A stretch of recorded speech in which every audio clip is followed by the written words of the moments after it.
It is remarkable that the Church of the Holy Sepulcher, the traditional site of the burial and resurrection of our Lord Jesus Christ, should have been historically preserved.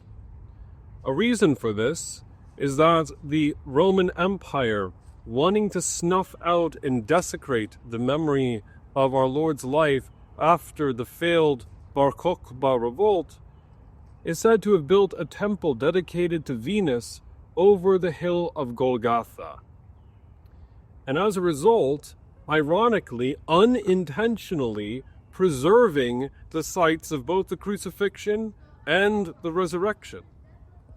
In the 4th century, Helena, the mother of Constantine, is said to have visited the sites, to have orchestrated the tearing down of this idolatrous temple, and the discovery of the empty tomb, of the true cross, of the stone of unction, and of other significant historical artifacts, including purportedly the nails and the crown of thorns.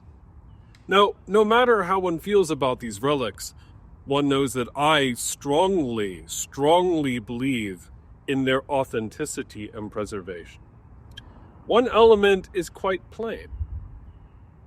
Recent archaeological work that has been done within the past few years has demonstrated the accuracy of the eyewitness testimony found particularly in all the canonical Gospels, but in one strange but fascinating detail within the Gospel according to John.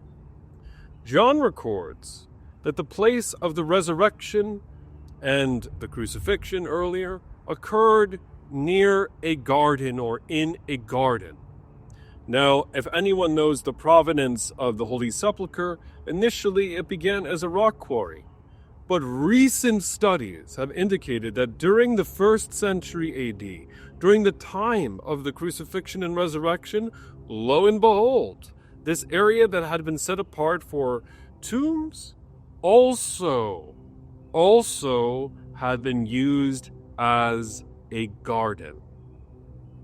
What is even more tantalizing, although perhaps much harder to pin down depending on one's view of private revelation within the Roman Catholic and Orthodox traditions, is the suggestion found in the writings of Blessed Catherine and Emmerich, as well as in other authors, I believe, and maybe even in Ephraim the Syrian, if memory accurately recalls, that the reason why the hill is called Golgotha is because it is the site of the burial of the skull, sometimes the entire body of Adam, sometimes both the bodies of Adam and Eve, and that at the time of the earthquake there was a fissure in the rock through which the blood of the Messiah descended, anointing these bodies, undoing the effects of the fall.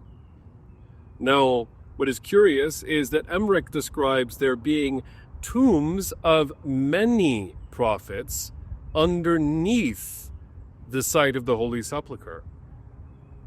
And before we write her private revelation off as simply the pious ramblings of another mystic, it was her private revelations that led, I believe, Jesuit archaeologists, if memory recalls, to find the house of the Blessed Virgin Mary in Ephesus. Her writings also accurately depict a series of tunnels beneath Jerusalem as well, which we have since attested.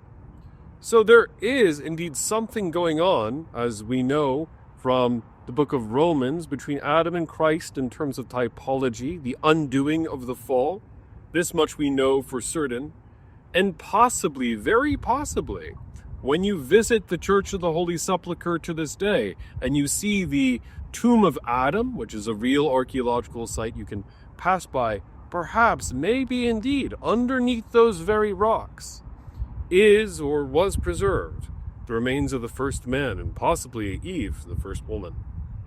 Regardless of how traditionally we want to view these things, we know our Lord has paid it all upon the cross, declaring once for all.